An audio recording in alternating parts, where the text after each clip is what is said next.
Welcome back, everybody. Thank you for joining us on this special edition of the show. We have reached another mountaintop, Dominic. Episode 200 is here. Wow. Nothing too special today, just another preview episode. That's the way we do things around here. True. We'll save the real milestones for later. But still, Dominic, I'm proud of us. We've stayed committed. We've stayed the course, I think, as they say. Yep. We've weathered some storms, but we've always bounced back. And here we are, episode 200. Got a little bit of fight talk, UFC, PFL. Got a lot of news behind the scenes kind of stuff going on right now. Jon Jones, Stipe still unraveling before our eyes.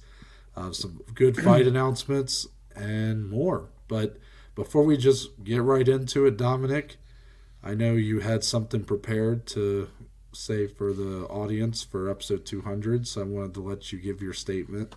Yeah, it's just a huge thank you, right? I mean, I feel like just yesterday we started our video podcast. We just had episode 100, and here we are, a little under almost a whole year to get to another 100 more, episode 200 in the books, and we're just going to keep climbing all the way to episode 3, 4, 5, 6, you know, the whole spiel. But seriously, thank you guys for all the support. If you're new, welcome. If you're an OG, we're proud to have you. And yeah, I'm excited to get this kicked off. It's going to be a good weekend worth of fights. Episode 200, celebration's over. It's time to talk some violence. Yeah, and the crazy thing about it, Dom, is that we address everyone as an individual unit here. The viewers, the Joey community, as we like to say, and even for guys like us, we've accumulated about a little over 100 subscribers. We got near that, and audio listeners through Spotify, Apple, all that. But I can speak for myself, and maybe you feel similar. Some of my favorite podcasts, Dom, it comes in waves. It comes in seasons. It's, I don't listen to, even my favorite podcast, I don't listen to every new piece of content they put out. There's some times where maybe I'm just not really feeling like, giving an hour of my time to it. Yeah. I just can't do it. So you have a really special connection to something when you are able to give that time, when you make it a priority to listen to that every day, whether it's from your drives home or drives to and from work, or during your workouts, or while you're cooking, cleaning around the house, while you're at work, things like that. So that's been our kind of goal here. We've been just trying to connect with those average fans, hardcore fans, but those, we're not appealing to, some super sophisticated, super elaborate X's and O's type deal here. Right. We are guys that have never trained before, but we just love violence. Simply put, we love legal violence and yes, and anything MMA, and we just appreciate the people who maybe have sort of off and on followed us from day one, or guys that have popped up when we became video, or even those that might have just started listening last week.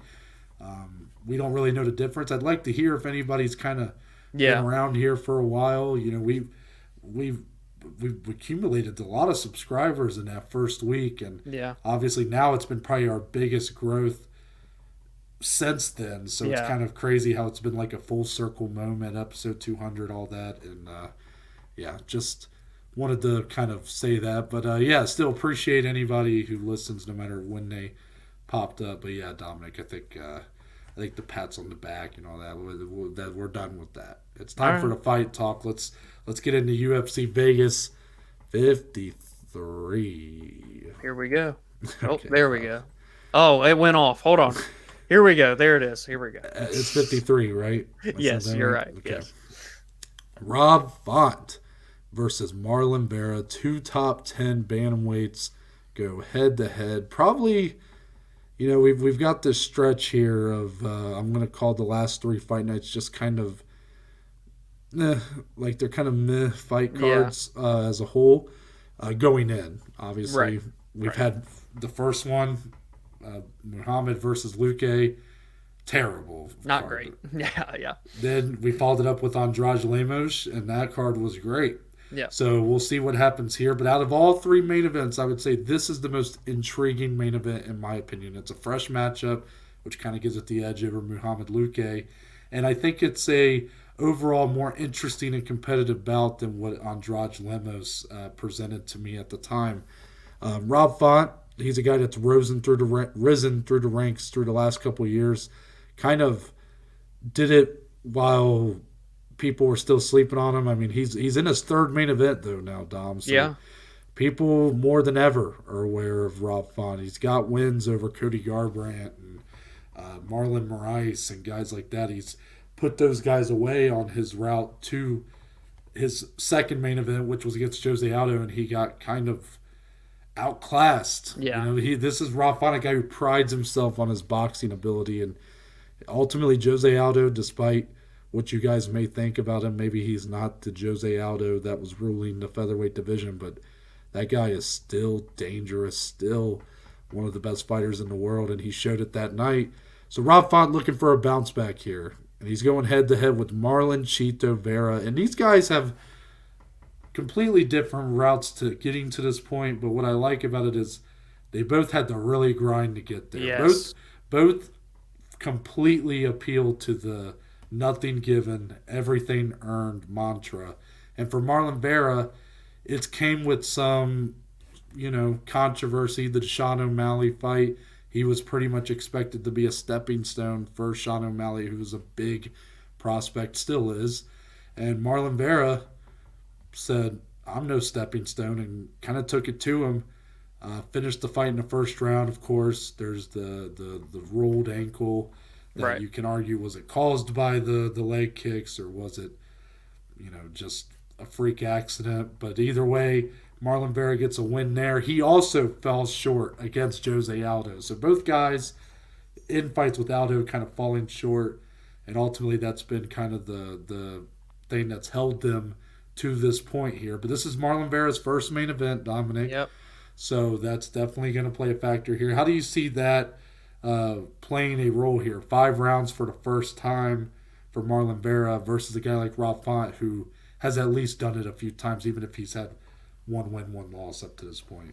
Yeah, it matters, man. I mean, especially when, like you said, Rob Font has had 2 previous, both went the full 25 minutes. So he's got 50 minutes worth of experience, under his belt, back to back. This is 3 straight main events. And for Vera, like you said, it's his first one. Yes, we've seen him go the distance in 3-round fights.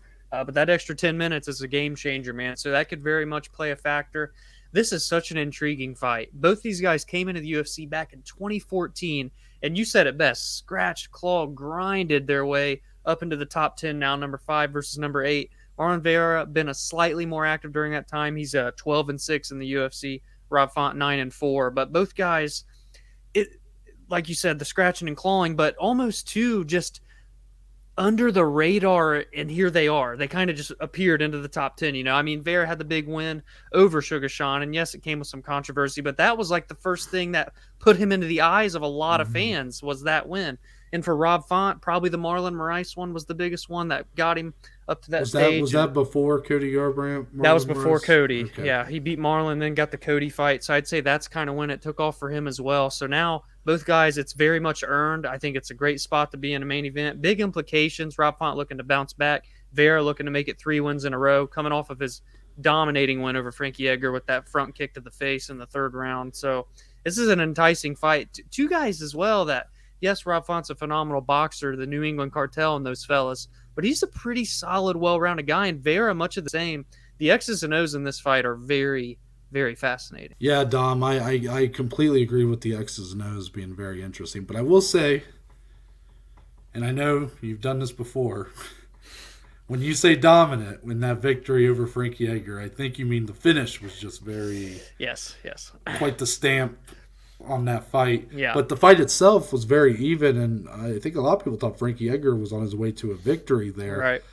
Now, all credit to Marlon Vera for finishing that fight in the 3rd round and, doing it in such emphatic fashion. But I struggle with really knowing how Marlon Vera. I love just his story, his personality, his character.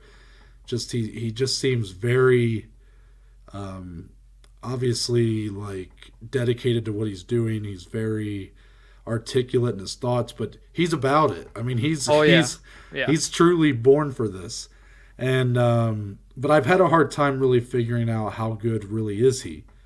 I know he's really good, but is he championship level? yeah.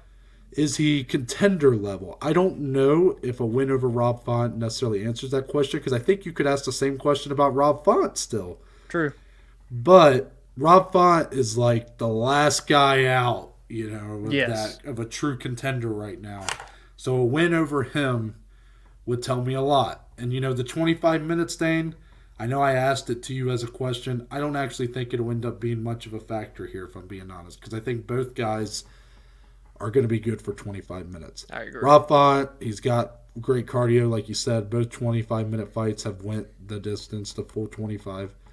While for Marlon Vera, while he's never done 25 minutes, he's also his output. He's kind of a slow and methodical fighter. Yes. So you're not exerting as much energy as some of these guys that come out just super aggressive, super violent early. So because of that, I don't see that playing much of a factor. But for Rob Font, I feel like while his boxing is his go-to, Marlon Vera has been susceptible to leg kicks in the past. So being able to mix up his strikes is probably going to help him out.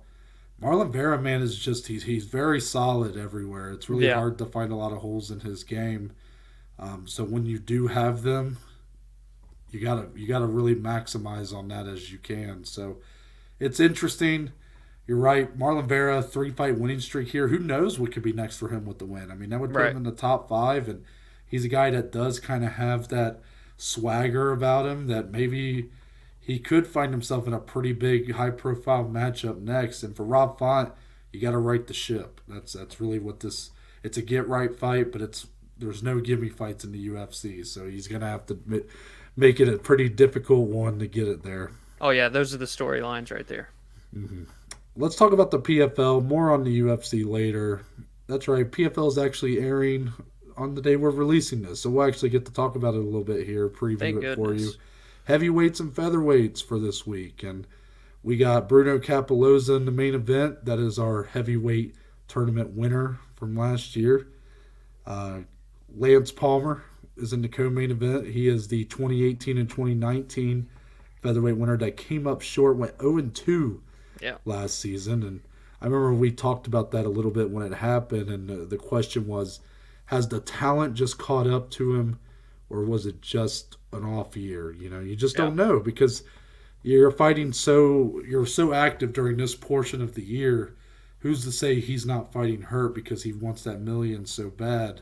So for him, to me, the most intriguing storyline on this card has got to be Lance Palmer coming back here against Chris Wade.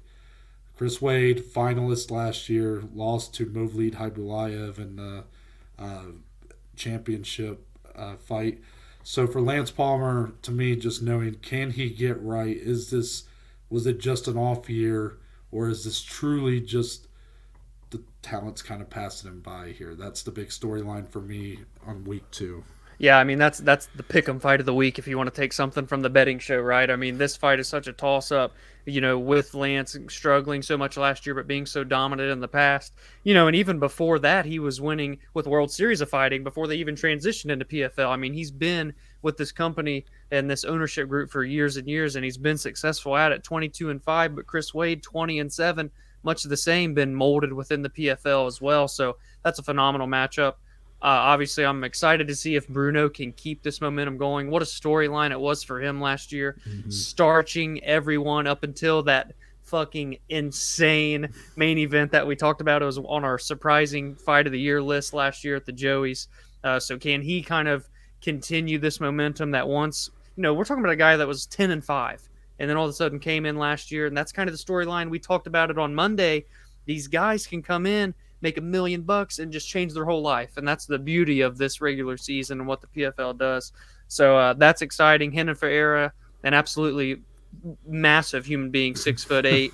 He's going to have an 8-inch height advantage and 11-inch reach advantage over Jamel Jones, the other heavyweight main card fight. That's absolutely insane. But honestly, the biggest thing for me, I'm going to be watching Brendan Loughnane, Noah. This is a guy that was on the Contender Series. He did not get a contract, even though he had his winning efforts, and he was winning in the PFL last year, but lost when it mattered the most, wasn't able to go through those playoffs, wasn't able to get into the finals. But a guy that has so much hype behind him, 32 years old, right at the tail end of his prime. Can he put it all together? Can he make the run this year? There's a lot of eyes on this guy. That's the storyline for me to watch out for. I will mention one fight from the prelims that I want a lot of people to try to keep an extra eye on. Bubba Jenkins versus Kyle Bochniak. Yep. That is a great fight. Honestly, probably worthy of being on a main card. I agree. Actually, did it get bumped to the main card? Because they shifted the card around. So now it's a 5-fight main card instead of a 4. But I don't know what the 5th fight is. I think it's the other heavyweights. I have the picture. That's right. Yeah, actually, you're right. I did see it. Yeah, okay. Dennis Golstev and Cody Goodell. But this is a great way to kind of cap off your prelims. Kyle Bochniak, Yes. while not a very well-known name, had a lot of fun fights in the UFC. Bubba Jenkins, we know that he can be a very fun fighter to watch from last season. So, yeah, you got a lot of big names on here. I mean, Kapaloza and Loughnane are the two biggest names on this card. And, the question for them really, it's not even a question. It's just they're such big favorites that the expectation is to win and win emphatically. So anything less than that, maybe we'll have some takeaways there. And, yeah, like Renan Ferreira of Jamel Jones, I mean, that's a crazy size difference there. So a lot of good fights on here. This is, out of the first 3 for the PFL, this is probably the weakest of the 3 on paper.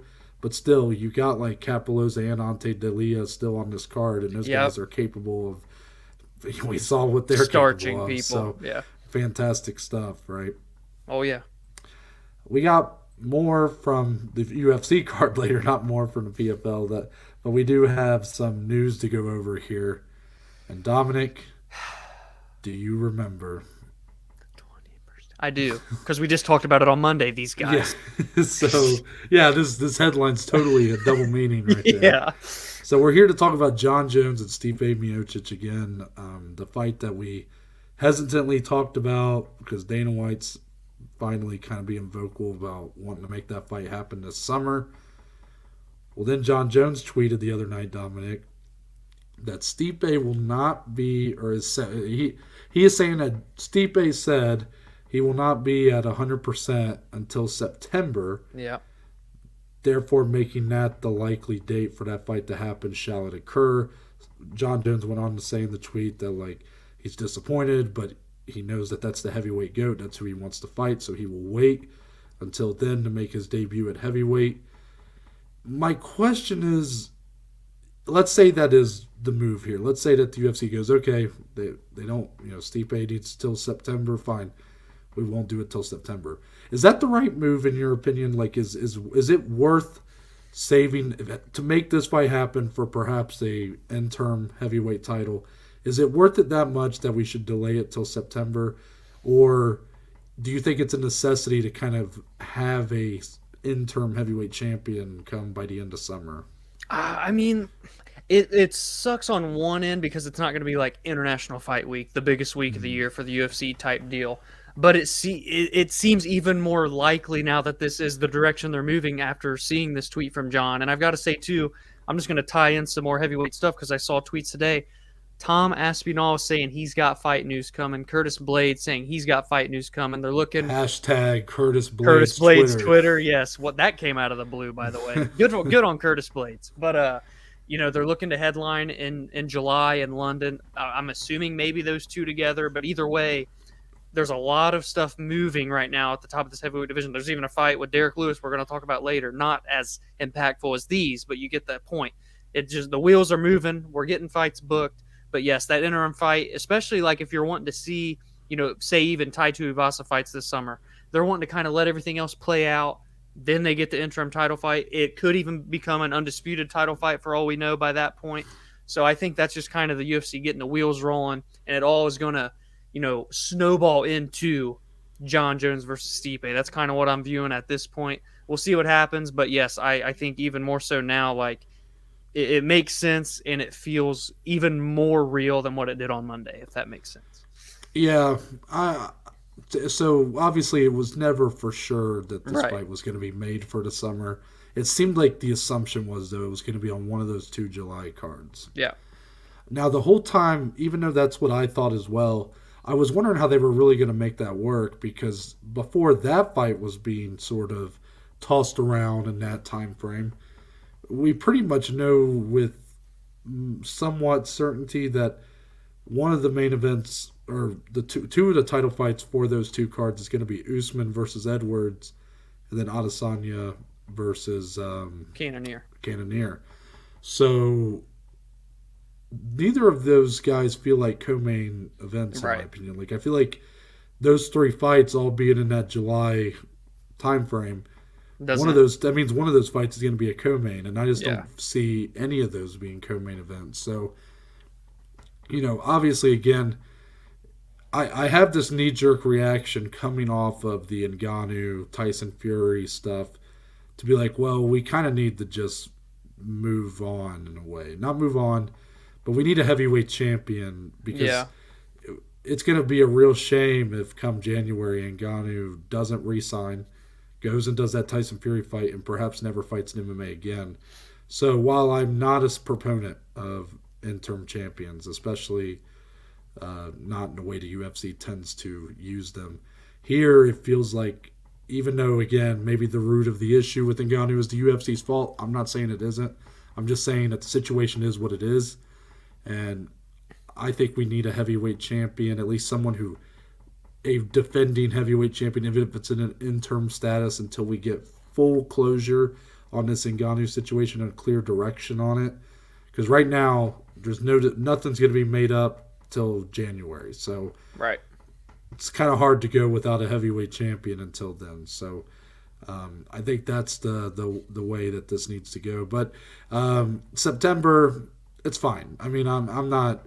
Yeah. Again, I want to see the fight as soon as possible, but that's fine. And it's so interesting. I feel like Stipe. It feels like Stipe does this quite a bit, doesn't he? He definitely doesn't take fights unless he feels he's 100% ready to go. That's true. I mean, I can't say that's not a slight on him at all. I know some people do take fights less than 100%. Well, most of the time I think fighters do less than 100%, but Stipe recognizing his place at this point, his age, and maybe perhaps some physical limitations at this point. He's not taking a fight unless he feels he is 100% ready to go, and I respect the hell out of it. Yeah, man. The days of our lives at heavyweight rolls on. It really does. Moving on from there, we got some ONE Championship news, Dominic. United States viewers of ONE shall be happy to hear that ONE is going to Amazon Prime Video. They wrapped up their deal with TNT. They had a few fights there. That deal felt like such a big deal when it happened, and then it feels like it never really went anywhere. They used it for like 3 weeks. It was like 3 or 4 weeks, and that was kind of all she wrote. And I'm not sure what the behind the scenes on that deal was, but here we got a 5-year deal with 12 annual events live on U.S. prime time, meaning these events will be airing on a time that would suit us United States fight fans. So I'm sure a lot of people are going to be really happy to hear that. Dominic, does this feel like a good move for ONE to go to Amazon Prime? Yeah, I mean, this is a big time deal for them, a long-term deal too at 5 years. 12 annual events is quite a lot to be on our prime time. And I almost wonder if they even want to dabble in, does ONE venture and hold an event in the United States maybe once or twice. I'm curious to see if it even evolves into that down the line. Say it's successful. I know they're looking to announce the full schedule of things here later this year, so I'm excited to see when kind of the first one will come about. But yeah, this is a big time step for them. Again, we've kind of talked about it. We've honestly just gotten recently into ONE, like in more of a hardcore capacity, that is. And so I think it's always been kind of the thing for them. And, with our domestic audience here in the States, when you're putting on fights that are at 3, 4, 5 in the morning, obviously you're not going to get as many eyes as you would like from over here. And obviously it's massive in Asia, so it's not like they're sweating it. But this just adds more eyes to their sport, more eyes to their organization. And there's nothing wrong with that. Yeah. Streaming seems to be the way to go right now. Yep. You see a lot of fight promotions popping up on streaming services, even stuff like, Combate is over on Paramount Plus and stuff like that. So Amazon Prime, I mean that's a great one to get because everybody has Amazon Prime. I feel Yeah. like Yeah. so Amazon Prime Video is just a very because if tell me if I'm wrong because actually I don't have Amazon Prime. uh, if you have Amazon Prime, like for shopping purposes, that gives you're also paying for Amazon Prime Video, right? Like Right. it's Yeah. My mom had Amazon Prime and for the longest time, like a whole year, didn't utilize the fact that she had video until yeah. just a month ago. She logged in. She's like, oh, we can watch movies and stuff. I'm like, oh, good to know. Yeah, Uh, I thought so because my mom has it and she's told me that she's watched movies on yeah. Amazon Prime Video, but I wasn't sure, but okay. So because of that, you have people that maybe like you just said aren't that aware Yeah. of even the or maybe just aren't big movie fans or whatever, Mm-hmm. but they already have it. Like it's you're not even though streaming is still a much cost effective way to kind of get an audience rather than like pay per view Yeah. or forcing people to have cable or whatever, but this is a service that most people already have for other purposes. Yeah. At no additional Yeah, cost, you know? so I mean it's a really easy sell in that way, and Yeah. I mean this is big for one. I think I really think this is going to be a big deal for them. I hope so. I mean we're talking 12 events a year for Yes. 5 years. I mean that's a lot of events to hold and be committed to, especially when you're trying to tailor it more to a domestic audience. Because one thing about one, they know that their audience is rabid and huge in Yes. their market, and they Yes. always appeal to that market. They don't cut any corners for the United States folk. No. They say no. You watch at our time. You Yep. pay your $30 to watch 1X. Damn it. Yep. And you watch it like the rest of us at 5 in the morning. Yeah. Especially when you got to go to a trip to Columbus that day. Okay, so I digress. This is great. I can't complain. I'm Yeah. sure a lot of our faves are going to be, a lot of the recognizable faces are going to be getting booked. Demetrius Johnson probably going to have a big effect on this. Did you hear the little tidbit? Not to transition away from this, but from PFL's heavyweight champion, he was on, or not PFL, sorry, one. Their heavyweight champion was on the MMA Hour today, Oh, okay. and he said that before, because I guess he announced he signed a new multi-year, multi-fight deal with one, and before he re-signed, though, apparently the UFC was attempting to trade Henry Cejudo for Yeah. him. Yeah, I saw that. So, kind of interesting there. Maybe that's something to talk about at a later date, but I at least find it interesting, like the idea of one maybe getting someone like Henry Cejudo. I mean, that would be really great, I think, Yeah. for them. So I could see one making a couple big moves to try to again build another more of an audience in the United States. I could see that. Yeah, we've seen one trade. We'll see if they do it again. That's right. Now let's move on to some fight announcements, but we start with a fight denouncement, and that's Yeah. because Andrey Koreshkov is unfortunately out of his scheduled bout with Paul Daley. This is supposed to happen Bellator London May 13th. It's coming up soon. This was supposed to be Paul Daley's retirement fight. Does he get a replacement, you think? Yeah, I can't remember off the top of my head. I thought I saw someone tweet about it, but I don't remember names. Yes, I think they'll keep him on that card. He's from London, right? So, is he? I think. Well, yes. I mean, he's from the UK. Or yeah, from UK. Yeah, so that's why he's on this So I- card. Yes, they're good. Sorry, I don't know my geography that well. I'm but pretty sure UK. Sorry, but yes, I think they're definitely going to keep him on that card. They're going to get him a replacement, give him his swan song, if you will. people are going to be shitting on you for not knowing that he's from the UK. I was You just heard that? confirming. Have you heard that accent? Come on, Dom. Sorry. Next up, Saeed Nurmagomedov, not related to Habib, is back and fighting Douglas Silva de Andrade on July 9th. And also on July 9th, Caio Borralho taking on Armen Petrosyan. We got prospect delight on this card, Dominic. Yeah, this is wonderful matchmaking here at one apiece. I'll start with Saeed. You can even go into Caio. Saeed versus Douglas Silva de Andrade is amazing. That's such an awesome stylistic fight. Saeed obviously is a phenomenal grappler, but even better on the feet. So good, so dynamic. much different than some of the other, Dagestan wrestlers that we've seen. And Douglas Silva de Andrade just had an insane come from behind knockout win in his last fight against someone that was a huge favorite over him. I can't remember the name. That's why I'm saying someone. This fight should be fireworks. Yes, I'd lean towards Saeed, but after Douglas's last performance, there's no way I'm counting him out of that fight at all. Yeah, 100%. And for Caio and Armen Petrosyan, I mean, those are two guys that had really good performances on the Contender Series, and you saw how Caio looked in his last outing, even though it kind of ended in weird fashion. Less said about that, the better.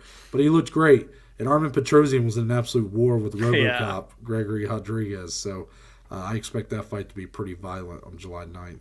July 23rd, Alexander Gustaffson is going back to light heavyweight. He was announced to be fighting Ben Rothwell. Then Ben Rothwell got released by the UFC, is now signed with Knuckle FC. And now Gustafson's going back to light heavyweight, and he's fighting Nikita Krylov, top 15, still in the light heavyweight division. Is there any excitement with this fight announcement for you? Man, I guess not too much. It's weird though, man. Like, Gus was so good. Gus was severely underrated, I think, talent at one time in his prime. But then these experimenting back and forth at heavyweights and the retiring and the unretiring. Is he gonna look good at 205? And Nikita Krylov, a guy that's a super tough test. Fresh matchup, though, which is fun. This is Krylov's chance to beat a pretty decent name, even though Gus has been retired in and out for a while. I'm not as excited as I wish I was. How about that? See, I'm more excited for this than I was when he him at heavyweight. He was doing another heavyweight bout. Fair. Again, I wouldn't have minded if he wanted to continue trying that out, but I just think it showed in his frame when he fought Fabricio. He just doesn't bulk well. Yeah. like he's long and tall, but not big, Like it felt like he was more just packing pounds in the stomach rather than putting it in his arms, his legs. Like it was a strange build.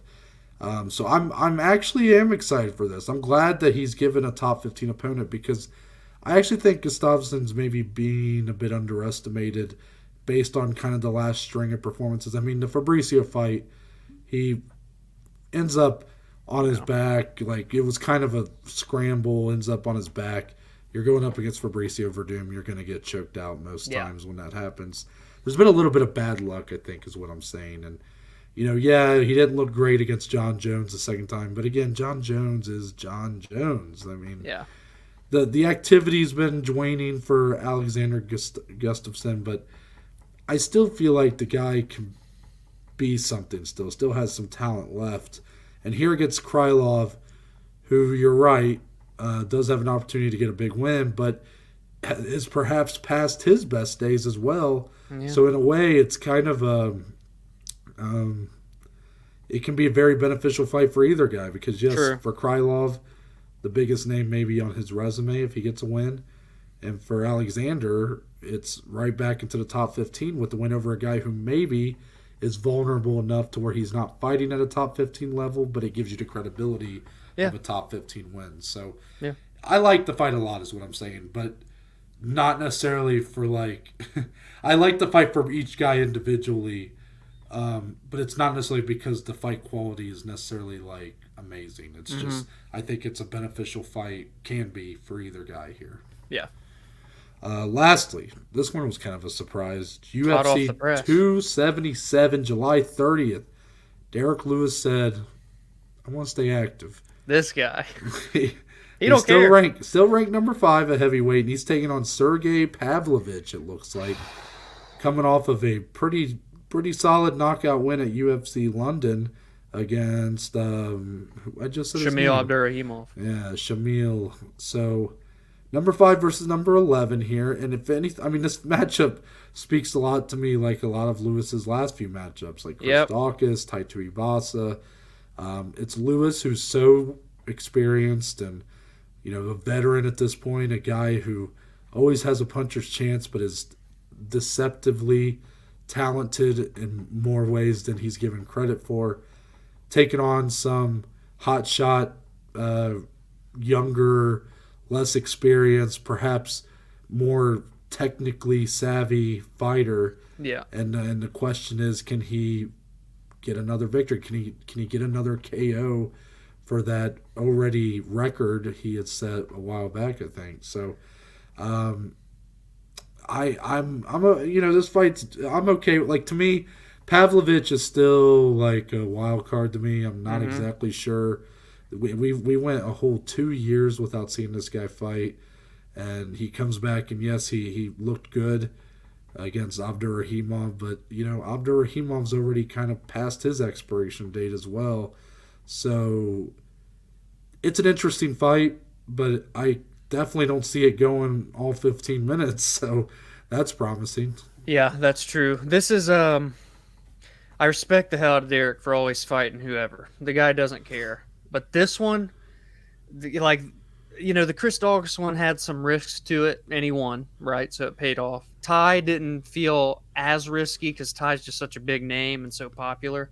This one feels risky. Like, should Derrick Lewis lose, that's probably the end of the road in terms of like high level, top 5, contender type stuff. This, I think, would take him out for the remainder of his career in terms of title talks. So, on one end of the spectrum, Sergei's trying to storm in after you said such a long layoff. He came back and looked great, but now this is like this is his first real big test in this heavyweight division. So I'm excited for it. It shouldn't go the distance. There's just interesting storylines for this one. If I'm not misremembering here, Pavlovich, his last fight before that 2-year layoff was his first main event, his first real test, and that was where he got put away pretty quickly by Alistair Overeem, I believe. That was back in like 2019, he did lose 2018. So that, it didn't take him long, or I guess long fight-wise.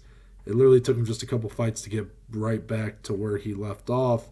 But 2 years later, is the shine gone? Is the potential still there? Yeah. That's kind of the question. And a win over Derrick Lewis, though, I mean, what that could do for Pavlovich, that's big. That would be pretty big. So July 30th, UFC 277, we'll find out.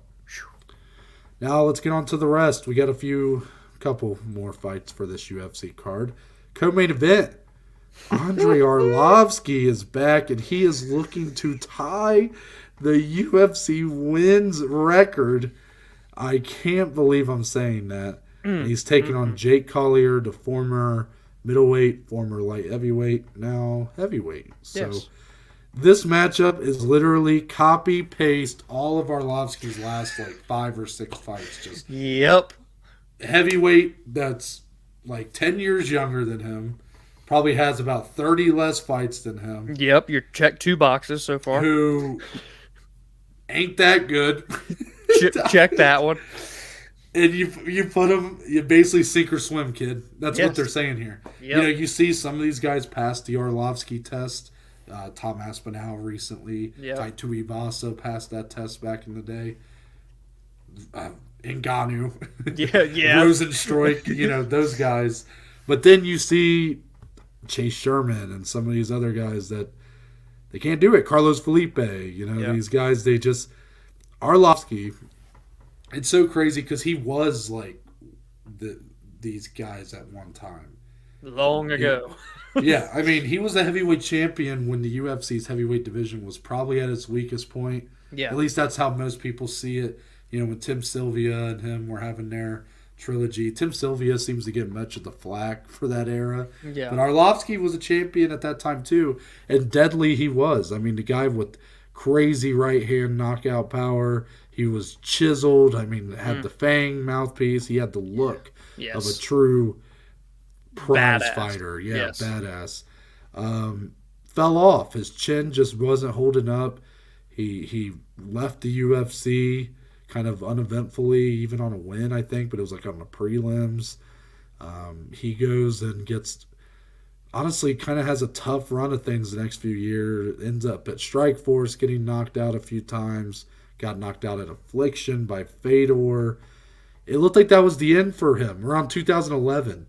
And then the UFC brings him back around 2014. And I remember, went back and watched some of the pundits at the time what they were saying about this, and they thought it was like a goofy move. They're like, you would have thought they were telling, like you would have thought that someone had told them that the UFC was going to have a 43-year-old on the Ultimate Fighter. Like it was just like what the fuck? Like what's happening? This is stupid. I see like, what you did there. Why are you doing this? It doesn't make any sense.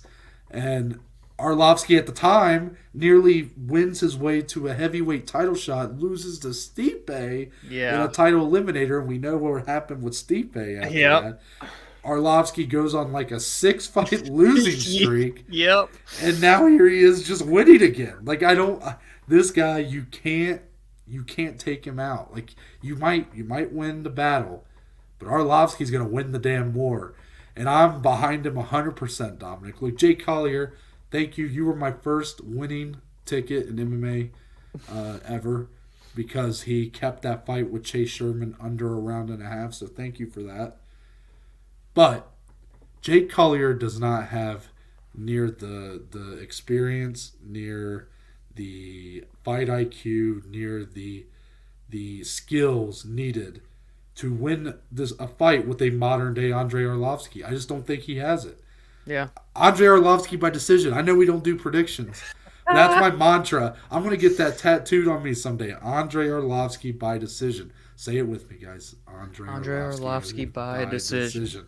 All right, Dominic, now you talk. You said it all. I'm excited. Hey, Andrei, seriously, can tie the win record, you said, or break it? He'll be tied with, I think it's Jim Miller and Donald Cerrone. And this guy's won 3 in a row. He could make it 4. And I know that you called, it's been a long time, but Arlovski title shot, it's coming. That was in an episode. I wish I remember. I think it was before he fought Tom Aspinall. So it might have been. But, I mean, and that just shows, too, that, how much we've covered him since this show started. The guy's active. He's 43 years old, but he fights 8 times a year. It's absolutely insane. He's looking to just add more feathers to the cap. There's never been a career and never will be again like Andrei Arlovski. And in all seriousness for Jake Collier, like, it always seems so easy, right? When these guys like Chase Sherman, like Carlos Felipe, when they get in there, it's always like, okay, you're the younger, more athletic, more powerful fighter at this point. You have a better chin. Yeah. Just go in there and knock him out. But nobody seems to be able to do it. He's kind of a puzzle in there nowadays. He fights a very... it's not the most exciting style anymore, but he keeps himself safe. Changed it. He is risk averse, and and yet he squeaks out these decision victories time after time. He does it with a mixture, like I said. He's adapted over the times to a certain skill set, but he's also just got a very high fight IQ and uses all that wealth of experience, wins and losses, to really guide him through these much less experienced opponents. And for Jake Collier, I wish you well, but I don't wish you a victory here, if I'm being honest, because I love Andrei Arlovski. I'll be biased here. Hey, I have to add one more thing, then we can move on from this fight. Look at Andrei taking up all the airtime. Jake Collier, he's 5-5 in the UFC. His last fight was the win against Chase Sherman, right? Yeah. Well, in his career in the UFC, he has one loss, so on and so forth. Well, he's coming off of a win. Andrei Arlovski by decision, people. Yep, see, there you go. Say it with me. There it is. Next up, a very interesting one here. Joanderson Brito, who lost a very close, very fun decision fight to, oh God, I'm forgetting his name. I forgot his name. He kind of I remember some people weren't too happy with him because he kind of... You talk about the fight, I'll look it up. Anyways, Joanderson Brito's 0-1 in the UFC. He comes off that loss and gets an arguably better fighter as his next opponent in Andre Fili, a guy who has more experience in the UFC than... Bill Algeo. Bill Algeo, thank you. Yep.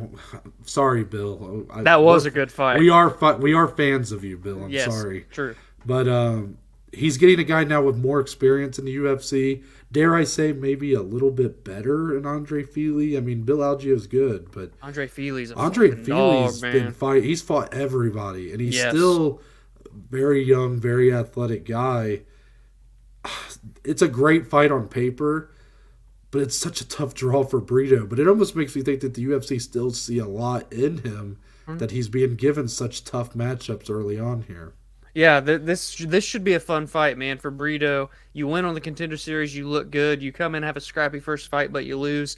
No one wants to start 0-2 in the UFC. Andre Feely, like you said, has been there and done that. That's why he's a minus 260 favorite on the betting lines. But I think this is going to be scrappy. I think it's going to be a dog fight, and it should be fun, man. I don't know, minus 260, I get it, but Brito looking to make a statement. That's a dangerous man. Now, if I remember right, Joe Anderson Brito's fight on the Contender Series was that weird one that he got a contract, but it was, I think it was either the first or second episode of the season, because that's when every winner got a contract. Yeah, and he that was might the even fight. been the loser got one too. It could have been, but I think this is the one where there was like multiple fouls committed by Brito, I think. And, you know, it was kind of like, some people were like, well, why'd you give that guy a contract? Yeah. Like, he won, he looked good, but also he was, I don't know, it was a weird fight. However, he's kind of proving that, at least with that first performance, yes, he lost, but to hold up that much against Bill Algeo and really take it to him, I think it says a lot. And we'll see how he looks here against Feely. I expect a really fun fight, though. Yeah. And lastly, perhaps the sweepstakes to be Andrei Arlovski's next opponent, Alexander Romanov, a real prospect here in the heavyweight division. He's taken on Chase Sherman, the guy that I just mentioned previously. Alexander Romanov, like a minus 2,200 favorite, you informed me before recording. Look, Chase Sherman has had a tough run in the UFC. We actually misspoke on our Nosebleeds episode last week. Like, we had his UFC record on there, but that was just for the last run. Yep, I saw that. He had a whole other tenure before that. His record in the UFC is not pretty. Yeah, it's 3-8. 3-8, yeah. So, but there's a reason they keep bringing this guy back, because they really feel that there's something there. Yep. Now, I think it's going to be hard to ever see that Chase Sherman being, you know, I don't know, a real contender or anything. I mean, it's hard for me to even picture that in my mind, because yeah, you can say like those losses are teaching you a lot, but he's just not winning. He's having a hard time winning, but we know he's got good power. Alexander Romanov, I'll just say, did have that one fight where he looked great, but he gassed terribly in round 2, and then he got kneed in the nuts in round 3. Just basically couldn't fight anymore, so then it went to a technical decision that he got the win in, but if that fight had continued, he might have lost. So Romanov, besides that though, Dom, pretty flawless. Yeah, and what else I'm intrigued by is that we did get to see media day last week. This dude's shredded now all of a sudden. Oh yeah, he definitely got in better shape. I mean, this guy was tipping the scales at 266 essentially. Now he's like 245, leaned out a lot. So that is very interesting. People were saying last week Chase Sherman got sick after he saw the pictures of Romanov at media day. I'm glad they rebooked it. Chase Sherman, it's an uphill battle. I am just more excited to see Romanov. Can he keep this momentum? Can he right the ship? And this new frame, he could turn himself into he's already a prospect, but there's just something that feels different now with this tide. My man Chase Sherman, he's just trying to see how many losses he can get before they cut him, because this man takes this fight on less than a week's notice. Then he gets sick and can't fight, but says, I'll turn around a week later. Do you have a death wish, Chase Sherman? Come on, he signed dog. a new contract last week, too, when he got this fight. Chase Sherman did? Chase Sherman signed a new contract when he took this fight. Hey, man, all respect. Hey, you do your thing, Chase Sherman. Do it. Get the money. You might lose, but damn it, you're going to look good while doing it. There you go. That's going to wrap it up for us here. Damn it, I forgot to do the intro. Oh, what the... Oh, God, Dom. For episode 200, we forgot. I know. Look, you can find Dominic on Twitter, Instagram at dsleep14. You can find the podcast on Twitter, Instagram at BAJ_MMA podcast, or if you're watching us on YouTube, it's right above Dom's pretty little head. And then for me, you can find me on Twitter, Instagram at ntbaker_. There's a link in the bio, link tree, list of links. Shout out to today's sponsor, Anchor. Shout out. And now let's get into some closing statements before we head on out of here. This is just a part of the show where me and Dominic, just to get anything and everything off our chest, whether it be about MMA or not about MMA, just about life or whatever. So, Dominic, your closing statement for the viewers on this Thursday edition of the show. A quick thank you again for support throughout 200 episodes. And also, we're kind of in the thickens of NBA playoff season. And I'm bringing this up because I was watching with my dad last night. The Grizzlies had a big-time comeback against the Timberwolves. God, that game. Yes, huge, crazy game. Ja Morant, fucking animal, scored the last 13 points in a row for them. Did anybody see the poster that he had where he damn near jumped from the free throw line? I got up off the couch, almost spilt my drink, and went nuts. Who you guys got in the NBA playoffs? That's my question. Ja Morant. Dude's a freak. Literally puts up a new highlight like every day. I mean, he is a freak athlete. Crazy. I don't know who I have. Who would I predict to win it all right now? I mean, Boston Celtics look really good. Sweeping the Nets. Yeah, that's impressive.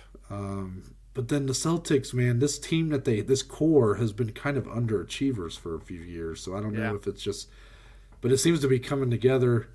Hard to count out the Bucks. You know, I love me some Giannis, man. 76ers with Harden now, man. Maybe the Clippers. Oh wait, they're okay. You son of a cut it. I can just end this. I'm knocking down my setup. You know what's crazy? They don't even know. You guys, Dominic's a Los Angeles Clippers fan. What kind of person? He lives in BFE, Ohio, and he's a Clippers fan. How the hell does that work? Shout out Blake Griffin, baby. I felt like Jerry Seinfeld right there. Like, what's up with the airline fee around here, guys? My closing statements. Do I have anything? Ooh, I'm gonna give you guys a tip. Ooh, what a segment this is! I'm telling you, dude. I just shit gold around here. Okay, no, I'm just kidding. But my closing statement. Yeah, my closing statement for today. This beautiful episode 200 that has been a wild ride up to this point. Now, we've had to cut twice because I thought there was an intruder in my house. And that's what my lesson's going to be about here, folks. Ow. Be careful when you go down the rabbit hole that is true crime on YouTube. I got very invested over the last couple nights of watching true crime related content, especially like interrogation footage. And let me tell you that some of these stories are so twisted and dark that I can't even sleep with the lights off anymore. I was sleeping with the damn lamp on last night. I was like, someone's going to break into this house and fucking kill me. And it's going to be because I watch true crime on YouTube. So keep that in mind. And plus, my sister woke me up this morning before she left for work. And I like swung my arm at her like almost like ready to go for combat. Old school WWE stuff. So literally, I mean, it's nightmares, it's everything. So just, maybe don't do that before bed. Just take it from me as a guy who's struggling to cope now that I've went down this rabbit hole. We love you, Noah. Thank you. I love you too. Now, that's going to wrap it up for all us here. I'm Noah Baker. That's Dominic Salib. We're the Below Average Joes, and we'll see you on Monday.